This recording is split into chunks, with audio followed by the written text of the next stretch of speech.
Estimados y estimadas, les saluda nuevamente el doctor Alejandro José Gutiérrez Dávila.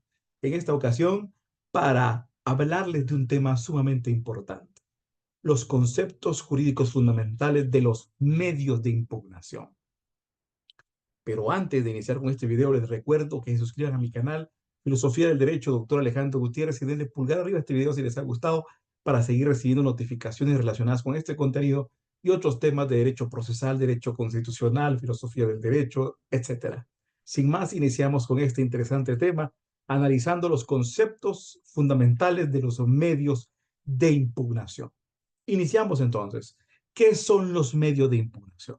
Los medios de impugnación son aquellos instrumentos procesales por medio de los cuales las partes procesales se defienden y atacan las resoluciones y actos jurisdiccionales para revertir o pretender revertir el sentido de dichos actos jurisdiccionales. Repito, los medios de impugnación son aquellos actos procesales de las partes por medio de los cuales éstas se defienden o atacan los actos jurisdiccionales, las resoluciones jurisdiccionales que consideran que no cumplen con los requisitos o que vulneran o provocan un agravio en el litigio y que buscan ser revertidos para subsanar el correcto desempeño del procedimiento. Esos son los medios de impugnación. Entonces, repito, los medios de impugnación son los actos procesales de las partes por medio de los cuales éstas atacan los actos jurisdiccionales que consideran que no cumplen con los requisitos procesales o que provocan un agravio al vulnerar la debida aplicación del derecho dentro del proceso y que pretenden que estos sean revertidos a fin de que sean subsanados y se produzca una subsanación en el correcto desempeño o recorrido del procedimiento procesal. Esos son los medios de impugnación. Una vez establecido qué son los medios de impugnación, hay que establecer las clases de medios de impugnación. Y para eso tenemos que recordar qué son los actos procesales. Los actos procesales y recordar qué es el proceso. El proceso es una serie de actos procesales sucesivos en el tiempo, cada uno de los cuales es consecuencia del anterior, salvo, obviamente, el primero y presupuesto el siguiente, salvo el último, que es la sentencia con la que se finaliza el proceso. El proceso es una serie de actos procesales y esos actos procesales se van a clasificar en actos jurisdiccionales o actos de los funcionarios jurisdiccionales, actos de las partes y actos de los terceros. Es algo muy importante entenderlo. Los actos jurisdiccionales se van a clasificar en tres, los actos jurisdiccionales. Muy importante entenderlo, porque entre los actos jurisdiccionales vamos a ver que existen, obviamente, actos que van a resolver el proceso, actos de comunicación procesal y actos de coerción procesal. Entonces tenemos actos de coerción procesal, actos de resolución procesal y actos de comunicación procesal. Dentro de los actos de comunicación procesal tenemos las notificaciones, el requerimiento, el emplazamiento y la citación. Estos son actos de comunicación, notificación, requerimiento, emplazamiento, citación son actos de comunicación. Luego tenemos actos de coerción, como son los apremios, la multa, la conducción personal son actos de coerción, son apremios. Y los actos de resolución, obviamente, son las resoluciones judiciales. Entre las resoluciones judiciales tenemos los decretos, los autos y las sentencias. Los decretos son aquellas resoluciones de mero trámite. Los autos son aquellas resoluciones que le pueden poner fin al proceso o le pueden poner incluso fin a el procedimiento o van a resolver procesos accesorios como son los incidentes. Y finalmente tenemos las sentencias que son aquellos actos jurisdiccionales por medio de los cuales se finaliza normalmente el proceso y se decide el fondo del asunto. Así tenemos la clasificación de los actos jurisdiccionales en actos de comunicación, actos de coerción y actos de resolución. Luego tenemos los actos de las partes. Dentro de los actos de las partes solamente tenemos en primer lugar los actos procesales del actor. Los actos procesales del actor, siendo el primero la demanda. La demanda es el acto procesal por medio de la cual se inicia el proceso penal, se impulsa la acción procesal y se hace de conocimiento de la judicatura la pretensión procesal. Muy importante, la demanda es el acto procesal por medio del cual se inicia el proceso, se activa la acción procesal y se pone de conocimiento la pretensión procesal. Ahí tenemos algo muy importante, la acción procesal y pretensión procesal, en el entendido que la acción procesal es la facultad de provocar actividad jurisdiccional, mientras que la pretensión procesal es la petición, la causa o razón de pedir del derecho que se alega, que se pretende, se reconozca, se declare, se constituya o se condene a la entrega de prestaciones o de derechos reales. Ahí tenemos la pretensión procesal. Luego tenemos otros actos, obviamente, de las partes, pero luego tenemos los actos procesales del demandado. Dentro de los actos procesales del demandado tenemos las actitudes del demandado, actitudes positivas, actitudes negativas. Las actitudes negativas del demandado tenemos la rebeldía, la contumacia como actitudes negativas del demandado y luego tenemos las actitudes positivas. Dentro de ellas tenemos la contestación de la demanda en sentido negativo, que es la negación de los hechos que fundamentan la pretensión. Tenemos el allanamiento, que es la aceptación de la pretensión en su totalidad. La confesión, que es la aceptación de los hechos, más no de la pretensión. Se aceptan los hechos, pero no se acepta la pretensión, porque si bien se aceptan los hechos, consideran que esos hechos no se configuran en las normas invocadas, por lo que se aceptan los hechos, pero no se acepta la pretensión. Y en el allanamiento se acepta la totalidad de la pretensión. En la contestación de la demanda en sentido negativo, se niegan los hechos y en las excepciones perentorias se ataca la pretensión totalmente, como por ejemplo el pago o la excepción perentoria, por supuesto, de inexistencia del derecho a reclamar. Son excepciones perentorias, se ataca la pretensión directamente. Luego tenemos las excepciones previas. Las excepciones previas se clasifican en excepciones previas procesales y excepciones previas materiales. Excepciones previas procesales son aquellas que atacan a falta de presupuestos procesales. Ahí tenemos las que atacan a falta de presupuestos procesales procedimentales, como la demanda defectuosa, las que atacan a falta de presupuestos procesales subjetivos, como la falta de capacidad, la falta de personería, la falta de eh, capacidad de personería y de personalidad. Y tenemos, por supuesto, las que atacan a falta de presupuestos procesales objetivos, como la cosa juzgada, la litispendencia, por supuesto, las que atacan a falta de presupuestos procesales objetivos.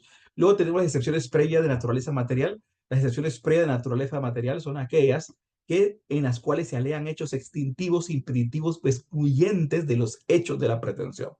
Entre ellos tenemos las que alegan hechos extintivos, la prescripción, las que alegan hechos excluyentes, la caducidad, la transacción, las que alegan hechos impeditivos, la falta de cumplimiento del plazo o la falta de cumplimiento de la condición a que estuviera sujeto el derecho que se hace valer.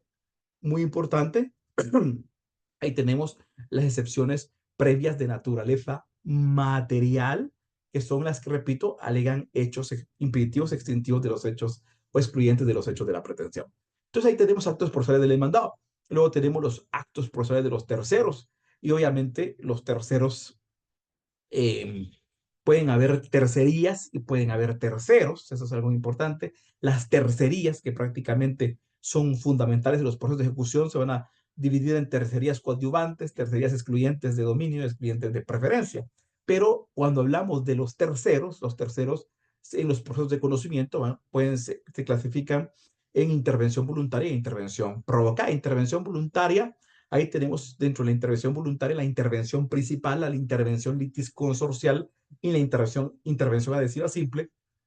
Y en este caso el tercero quiere intervenir.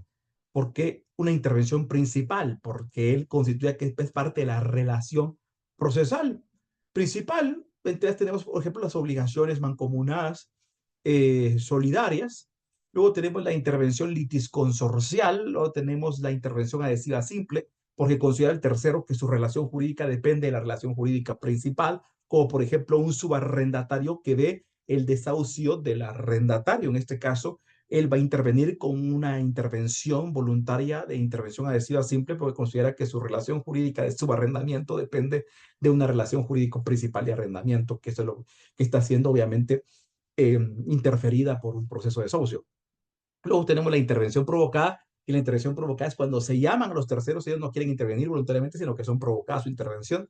Entre ellos tenemos la llamada por terceros pretendientes, la llamada por causa común, la llamada por garantía, por ejemplo, en el caso de que se llame al fiador, por ejemplo, a participar del proceso cuando se está demandando el acreedor al deudor y se convoca, se provoca la participación del fiador y la llamada por nominatio auctoris actium remi scripta. La llamada por nominatio auctoris actium remi scripta es porque eh, se está, por ejemplo, un juicio de reivindicación de la propiedad y se plantea contra el usufructuario. El usufructuario dice, yo poseo, yo estoy aquí poseyendo, yo estoy aquí detentando inmediatamente, pero no tengo la detentación inmediata de la propiedad. Por lo tanto, yo no soy el verdadero titular, no soy el nominatio auctoris. Yo actium remi scripta, yo estoy poseyendo, detentando inmediatamente, pero no inmediatamente. Por lo tanto, llamo al nominatio auctoris, al verdadero titular, nudo propietario, por ejemplo. Intervención provocada. Ahí tenemos los actos de las partes, importante.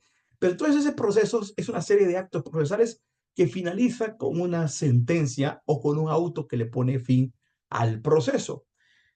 Y es aquí donde vienen otro tipo de actos procesales, que son actos de las partes, que son los medios de comunicación. Pero estos actos procesales que son de las partes procesales vienen eh, a realizar una labor de ataque, una labor de defensa, una labor, como lo dice la misma palabra latina, impugnar, atacar una resolución que consideran que no está ajustada a derecho, que no cumple con los requisitos procesales o que no aplica correctamente el derecho, y esto provoca un agravio, y ese agravio implica una vulneración de sus derechos sustantivos y procesales. Entonces, vienen los medios de impugnación como actos procesales. Y esos medios de impugnación, entonces, por medio de los cuales se van a atacar resoluciones, se van a repeler resoluciones porque no cumplen con los requisitos legales, porque no están ajustadas a derecho, porque no aplican correctamente el derecho y provocan un agravio en una de las partes. Entonces se plantean esos medios de impugnación. Y estos medios de impugnación se van a clasificar específicamente en recursos y remedios procesales. Los recursos son aquellos por medio de los cuales se va a revisar la totalidad de la instancia interponiendo un medio de impugnación ante un juez de alzada llamado juez Acuen para que revise todo lo sucedido en la primera instancia. El único recurso por excelencia es el recurso de apelación. Entonces, el recurso de apelación es aquel medio de impugnación, repito, el recurso de apelación es aquel medio de impugnación por medio de la cual se solicita ante un juez de alzada, un juez Acuen, que revise toda la instancia, todo el recorrido de la primera instancia realizado por el juez acuo, en virtud que se considera que se produjo un agravio, una vulneración de los derechos de una de las partes, en virtud de una aplicación incorrecta de la ley, en virtud de vulneración de normas jurídicas sustantivas y procesales que provocaron el agravio en el desarrollo del litigio y que inciden en el sentido de la resolución. Por lo tanto, la apelación por excelencia es un recurso de alzada, es el único recurso, porque el recurso, como su mismo nombre latino establece, es un recorrer la instancia, una revisión de la instancia. Es el recurso de apelación. Entonces ahí tenemos el recurso por excelencia, pero luego tenemos los otros medios de impugnación que son los remedios procesales. Y los remedios procesales son aquellos en los cuales ante el mismo juez que dictó la resolución se plantea el medio de impugnación, pero no se le considera recurso porque no se está alzando ante otra instancia para que revise la instancia, no se está planteando una situación ante el mismo juez que dictó la resolución, el acto que se considera viciado, con el fin de que revoque, reposicione, muy importante, aclare, amplíe o anule el acto viciado. Entonces, ahí tenemos los remedios procesales, entonces tenemos la revocatoria. La revocatoria es aquel medio de impugnación, aquel remedio procesal por medio de la cual se solicita que se revoque un decreto, una resolución de trámite por considerarla viciada procesalmente, en el sentido de que tiene que revocarse, no debió de haberse emitido la resolución de la forma en la que se hizo. Entonces, repito, el remedio procesal de revocatoria es aquel medio de impugnación por medio del cual se solicita al mismo juez que dictó la resolución de mero trámite que revoque esta por no cumplir con los requisitos procesales correspondientes. Luego tenemos la reposición, y la reposición es aquel remedio procesal, aquel medio de impugnación. Repito, la reposición es un remedio procesal, es aquel medio de impugnación por medio de la cual se solicita a la sala de la Corte de Apelaciones que reposicione el sentido de un auto originario de la sala por considerar que no cumple con los requisitos procesales correspondientes. Y luego tenemos la aclaración y la ampliación. La aclaración y la ampliación son remedios procesales, son aquellos medios de impugnación. Repito, la aclaración y ampliación son aquellos medios de impugnación por medio de la cual se solicita la aclaración de una sentencia, de un auto que pone fin al proceso, porque hay términos o hay conceptos oscuros que deben ser aclarados, o no se resolvieron todos los puntos y solicita la ampliación, que se amplíe dicha resolución. Ahí tenemos la aclaración y ampliación. Luego tenemos otros medios de impugnación, como son la casación. La casación es un medio de impugnación muy diferente. Algunos le llaman recurso, pero en realidad no es un recurso porque no es una revisión de instancia. ¿Por qué? Porque en el caso del derecho procesal guatemalteco no pueden haber más de dos instancias. El artículo 211 de la Constitución Política de la República y el artículo 59 de la Ley de Norma Judicial establece que en Guatemala no pueden haber más de dos instancias. Por lo tanto, sale un solo recurso, el recurso de apelación, por medio del cual la segunda instancia revisa lo actuado por la primera instancia. Entonces, la casación no es un recurso. Algunos le llaman recurso extraordinario, pero en realidad es una acción impugnativa. Es un medio de impugnación. La casación es aquel medio de impugnación científico de derecho por medio del cual se revisa, se juzga el actuar de la sala de la Corte de Apelaciones al dictar una sentencia, un auto que pone fin al proceso y al fondo del asunto, y que se considera que la sala no actuó apegada a derecho, aplicó incorrectamente el derecho, las instituciones científicas del derecho. Entonces, repito, la casación es aquel medio de impugnación por medio del cual se juzga a la sala de la Corte de Apelaciones, se juzga el modo, se juzga la forma, el fondo en el que dictó la sentencia o el auto que pone fin al fondo y al proceso, la sala de la Corte de Apelaciones, porque se considera quebrantó los principios, las instituciones fundamentales del derecho sustantivo o adjetivo de la materia de que se trate, sea derecho civil o derecho penal. Esa es la casación. Y ahí tenemos realmente algo muy importante relativo a los medios de impugnación, entendiendo que la apelación, que es la casación, que es la revocatoria, que es la reposición, que es la aclaración, que es la ampliación. Nos falta otro medio de impugnación, otro remedio procesal, que es la nulidad. La nulidad que puede ser por vicios de procedimiento o por vicios sustanciales, en este caso, en aquellos actos jurisdiccionales que no son simples decretos y resoluciones de mero trámite, pero que tampoco son apelables, autos que no son apelables, se puede pedir la nulidad, se puede pedir la nulidad por vicios del procedimiento o por vicios sustanciales, que se anule un acto que no es apelable, no hay forma de impugnarlo por medio de la apelación, pero entonces en este caso se va a impugnar porque no existen o porque no se cumplen los requisitos procesales. Hay vicios en el procedimiento, vicios sustanciales que ameritan la anulación de ese acto de carácter jurisdiccional, la nulidad. Muy importante. Ahí tenemos los principales medios de impugnación. Algunos consideran que el amparo es un medio de impugnación. El amparo no es un medio de impugnación. El amparo no es un recurso. El amparo es un proceso completo, es un proceso de justicia constitucional. El amparo es un proceso de justicia constitucional. Más bien dicho, esa es su naturaleza procesal, porque la naturaleza constitucional del amparo es ser una garantía constitucional. El amparo, en su naturaleza constitucional, es una garantía constitucional que la Constitución Política de la República le provee a los ciudadanos, a los habitantes del país, para defender sus derechos de los actos emitidos por funcionarios públicos en forma arbitraria y abusiva. Es decir, el amparo es una garantía constitucional que la Constitución Política de la República le provee a los habitantes del país para defenderse del ejercicio abusivo arbitrario de quienes ejercen función pública. Es decir, para repeler aquellos actos anticonstitucionales emitidos por quienes ejercen una fracción de poder público a través de la cual han actuado arbitrariamente y han vulnerado derechos fundamentales de las personas con el fin de que los derechos sean restaurados o se prevenga la vulneración de derechos en virtud de un amparo preventivo. Ese es el amparo en su naturaleza constitucional y en su naturaleza procesal. El amparo se plantea como proceso, se inicia con una acción, pero es todo un proceso de justicia constitucional extraordinario y subsidiario por medio de la cual se pretende que se aplique y se administre justicia de carácter constitucional. Por lo tanto, no es un medio de impugnación, ni es un recurso, ni es una simple acción, sino que es todo un proceso jurisdiccional que cumple con todas las etapas y finaliza con una sentencia, e incluso el amparo instancial puede ser apelable ante la Corte de Constitucionalidad. Ahí tenemos entonces la diferencia del amparo con los medios de impugnación.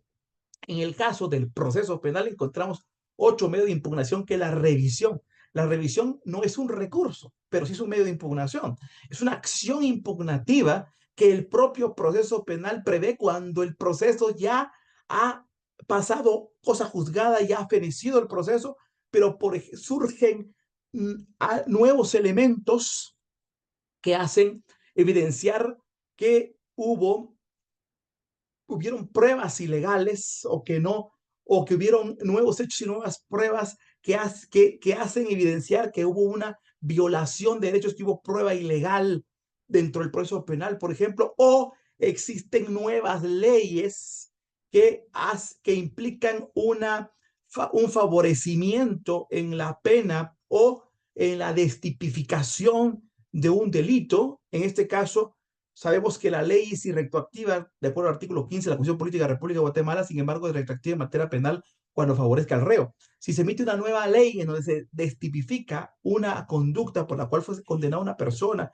o se reduce la pena, porque es algo muy importante, en este caso, una acción impugnativa de revisión por aplicarse la retroactividad de una ley que es más favorable al reo porque hay una destipificación de la conducta por la cual fue condenado. Aquí aparece otro medio de impugnación, que es la acción impugnativa de revisión. Luego tenemos incluso la posibilidad de que existan formas de impugnar a través de otros juicios, que no son recursos en sí, sino que al final son verdaderas formas de impugnar a través de un nuevo juicio.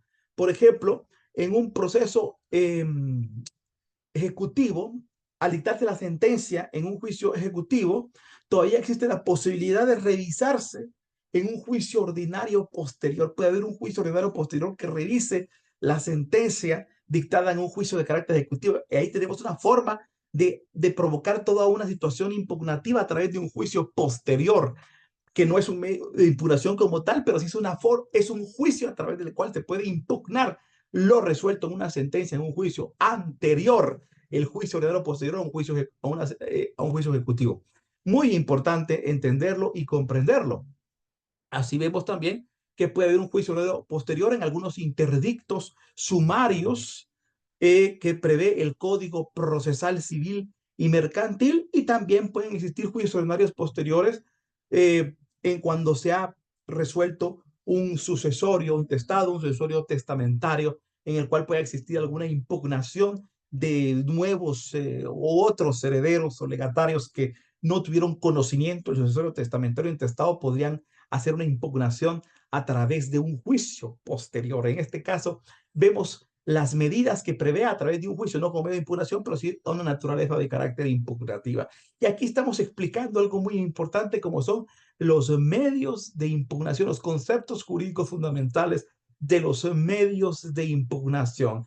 Entonces, en síntesis, los medios de impugnación son aquellos actos, repito, los medios de impugnación son aquellos actos procesales de las partes por medio de los cuales éstas atacan aquellos actos jurisdiccionales que no cumplen con los requisitos legales, que no están ajustados al derecho o que no aplican correctamente la ley sustantiva o adjetiva, provocando en consecuencia un agravio en la persona afectada y incidiendo este agravio en el sentido de las resoluciones, por lo cual se establece la posibilidad de atacarlo a través de estas medidas, de estos actos procesales denominados medios de impugnación. Con esto hemos finalizado este video tan interesante que son los conceptos jurídicos fundamentales de los medios de impugnación. Si les ha gustado este video, les invito a que se suscriban a mi canal Filosofía del Derecho, doctor Alejandro Gutiérrez, y denle pulgar arriba